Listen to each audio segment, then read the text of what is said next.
Penso que na minha realidade eu já estou inserido no meio digital há um tempo, né? Eu nasci nesse período e eu sou nativo, então eu tenho muita facilidade em aprender com as tecnologias. Então eu creio que o período de adequação para mim, enquanto professor, foi um pouco mais curto do que quanto aos professores mais velhos na nossa categoria.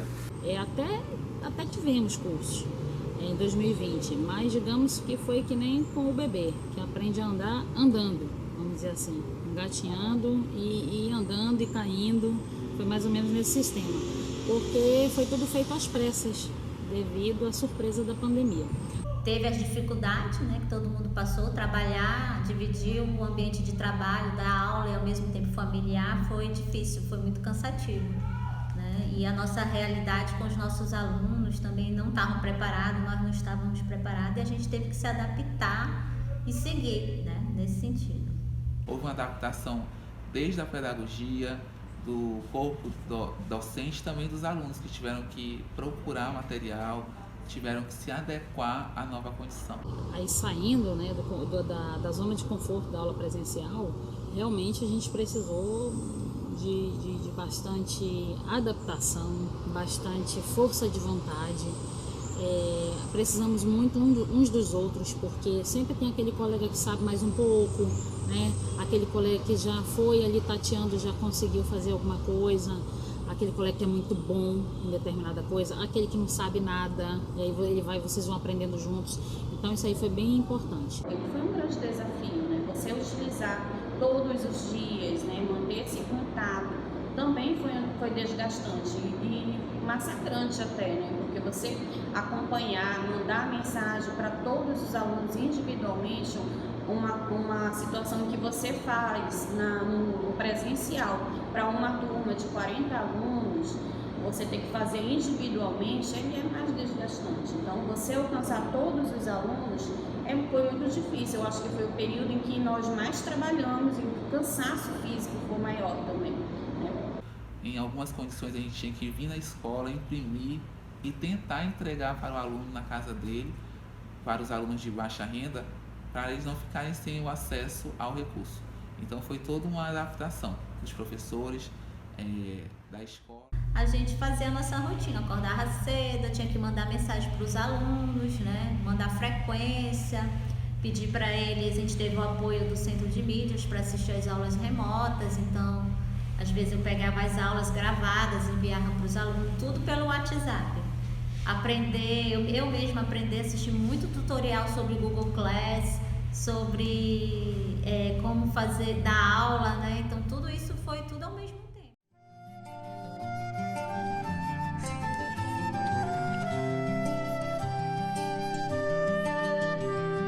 Porto de lenha, tu nunca serás libertado. A pandemia da Covid-19 ela foi um desafio para todos, né? Alunos e principalmente para nós professores, porque a gente foi muito cobrado. A escola exigia da gente planejamentos, postagens de aulas semanais, realizações de simulados, planos de intervenção para os alunos que não alcançavam. Também a gente tinha a busca ativa dos discentes que não estavam mais participando das aulas ao vivo, ou não estavam enviando os trabalhos, ou não faziam as avaliações. Então todos nós, professores da nossa escola especificamente, mas acredito que também de outras cidades do Brasil, se sentiram o quê? Sobrecarregados devido a essa cobrança da rede, não é? E aí a gente acabava se acumulando o trabalho, porque a gente não tinha a escola mais naquele local. Que a EAD ela só te traz a facilidade do deslocamento.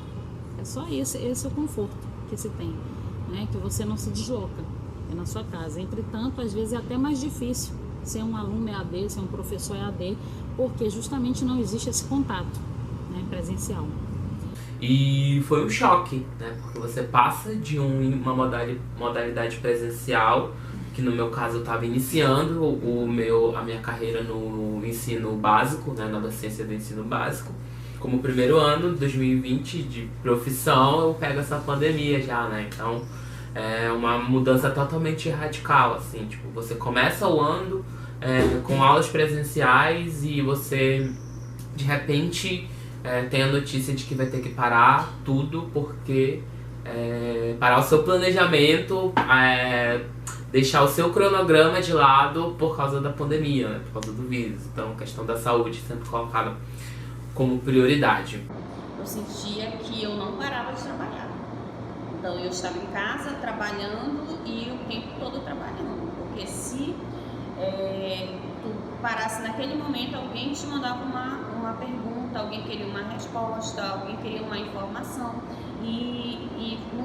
Foi muito difícil, porque você ter o seu celular, o que é de uso privado, e você de repente disponibilizar para todos entrar em contato com você, foi um pouco desgastante, porque você está em casa, né? Com as suas atividades de casa, junto com as atividades, era um momento assim que você não parava. Para se desligar disso tudo, você tinha que desligar o seu celular. Então eu acho assim que foi um período muito complicado de lidar. Esse início ele teve um impacto muito grande na minha vida, né? Então eu, apesar de ter minhas ideias, minhas inovações, eu fiquei muito frustrado, né, com a forma que a Secretaria de Educação lidou com os professores, tratou com os professores nesse momento, né? Então a cobrança foi muito grande, não deixou de ser ainda. Até hoje, já estamos em 2021, né, e não deixou de ser grande a cobrança. Tem muito documento para entregar, a gente tem que entregar a nota dos alunos, frequência, etc e tal. Nada mudou, né? O que mudou foi a nossa realidade, né? Tipo, o mundo aqui fora, ele tá totalmente diferente, né? A gente passa por vários problemas, várias situações. Mas claro que os traumas, né, das perdas, principalmente de colegas que eu conheci em 2020, me tocaram muito e me fizeram ter a noção de que a gente retornou muito cedo no ano de 2020 devido aos riscos que a gente vivenciou. Não ficou no campo das ideias, a gente vivenciou no mês de janeiro. A gente teve muitas vidas perdidas aqui em Manaus e colegas que têm nome, que me ajudou, que eu aprendi muito com o professor Viana, com o professor que eu conheci em 2020 e que eu aprendi bastante, que teve a sua vida ceifada pela Covid-19. Então, eu fiquei um pouco muito focado na questão da higiene. Eu não podia tocar uma moeda que alguém me desse, que eu usava luva, e eu tinha que passar o álcool. Então, eu fiquei assim me sentindo neurótica, né? Com o passar do tempo, eu comecei a me observar. Eu fiz, inclusive, psicoterapia, algumas sessões de psicoterapia, porque isso estava me fazendo muito mal. Cada notícia negativa, alguém morreu, um conhecido morreu, aí foi se aproximando da minha família, então isso me afetou diretamente. Então chegou um momento assim, poxa, não dá, eu não consigo. Então foi quando eu procurei ajuda médica, eu tive sessões de psicoterapia que eu realizei, eu tomei algumas medicações para ajudar a controlar essa ansiedade. E então eu consegui prosseguir tendo todo esse acompanhamento. 2020 acho que deixou um grande débito educacional, né? Justamente pela falta do contato professor-aluno e justamente pela surpresa que a pandemia causou. Porém, a educação tem-se a vida inteira para recuperar, né? E a vida não.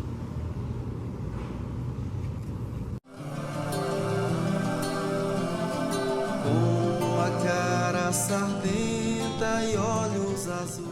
Papel de mãe, de professora, foi bem difícil. Porque no momento que eu tinha um computador, as dificuldades elas apareceram. Eu tinha um celular, então enquanto eu estava acompanhando os meus alunos, os meus filhos não podiam assistir aula, porque eu estava fazendo as atividades com o uso dos materiais. Então tinha o seu tempo. Então quando terminava tudo, eu ia ensinar o meu filho o assunto que ele não tinha entendido. E eu senti muita dificuldade dos meus colegas, em todos os sentidos, seja psicológico, profissional, de saúde, né? E aí eu fui, na verdade, junto com a gestora e com a pedagogia, a gente tentou motivar a equipe. Então, na verdade, eu não podia cair também, né? E assim, eu fiquei em casa sozinha mesmo com as crianças, trabalhando. Da minha casa eu era o pilar, né? Então a pessoa que saía para fazer as compras era eu. Então eu tive os meus pais, o meu pai, minha mãe pegaram Covid, eu tive uma sobrinha, então o meu núcleo familiar ele foi bem atingido, mas não tivemos mortes, graças a Deus. Mas eu tinha essa parte, né? Não saiam de casa, quem vai sair sou eu, né? Eu tenho, vou dizer assim, mais saúde, vou lá, resolvo, volto, vocês ficam aqui. Então eu fazia esse papel e o meu medo era por isso, porque eu teria que ir para um lugar com muita gente. Então eu teria que ir para esse lugar e retornar para casa, como é que ficariam os meus familiares. Então eu tive essa preocupação e o meu medo foi por isso. Mas dizer que não foi fácil, né? Mas assim, eu tive que fazer. A minha inspiração pode dizer que foi minha família, meus próprios filhos estando em casa comigo, eu não podia, eu tinha que cuidar deles, né? Tinham que trabalhar, eu tinha que fazer, eu tive a oportunidade de alfabetizar minha filha, né? E para ela não perder, para ela continuar, porque eu tinha certeza que isso ia passar. E aí, né? Eu tinha que decidir como eu ia ficar, né? Eu ia ficar parada ou eu iria continuar, né? Aos troncos. Porto de lenha, tu nunca serás livre. E muitos professores também acho que vão ter uma melhoria até na própria autoestima. Entender que pode sim utilizar, que é capaz sim de se reinventar, é capaz sim de aprender, de se adaptar e de entrar assim um pouquinho aí no mundo aí da garotada, vamos dizer assim. No entanto, é nessas situações, nessas crises, nesses problemas que a gente tem que se reinventar, se recriar e criar novas oportunidades para os alunos e para a equipe escolar como um todo, né? De se reinventar, se ressignificar no meio das tecnologias, acompanhar a programação e fazer o seu trabalho da melhor maneira possível, né? Não se desgastando emocionalmente, mas sim contribuindo grandemente para a nossa sociedade amazonense. Nós não somos mais os mesmos, né? A educação também não é a mesma. Então, algumas dificuldades que nós enfrentamos no decorrer da pandemia, talvez nós nunca enfrentássemos se não tivesse acontecido a pandemia. E, no entanto, essas ferramentas, elas são inseridas. Hoje, nós podemos utilizar essas ferramentas sem prejuízo, né? E sem prejuízo por quê? Porque nós aprendemos a utilizar. Porque elas foram incorporadas e foi positivo o uso das ferramentas. Então, tem coisas assim que nós podemos utilizar, no entanto, a partir do presencial 100%. Mas a minha perspectiva é eu, ser independente disso, continuar fazendo, como eu falei, eu não vou, senão vou morrer estressada, vou ficar ansiosa, triste, deprimida. Não dá, né? Eu tenho que fazer a minha parte, né? Então, eu tento sempre fazer a minha parte. Infelizmente, essa é a realidade da situação dos professores, né? Os professores estaduais assim, tentam fazer a sua parte como professora, né? De educar e de levar o conhecimento.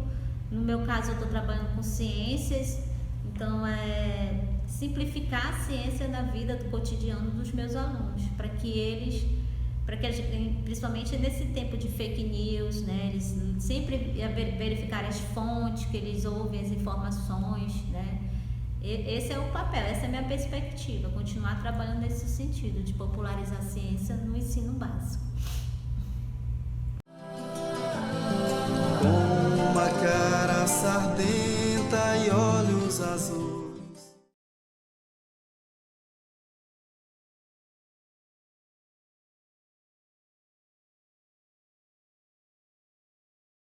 Mas claro que os traumas, né, das perdas, principalmente de colegas que eu conheci em 2020, me tocaram muito e me fizeram ter a noção de que a gente retornou muito cedo no ano de 2020 devido aos riscos que a gente vivenciou.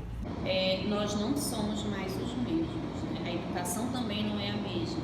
No entanto, é nessas situações, nessas crises, nesses problemas que a gente tem que se reinventar, se recriar e criar novas oportunidades para os alunos e para a equipe escolar como um todo, né? Esse é o papel, essa é a minha perspectiva, continuar trabalhando nesse sentido, de popularizar a ciência no ensino básico. Porém, a educação tem-se a vida inteira para recuperar, né? E a vida não.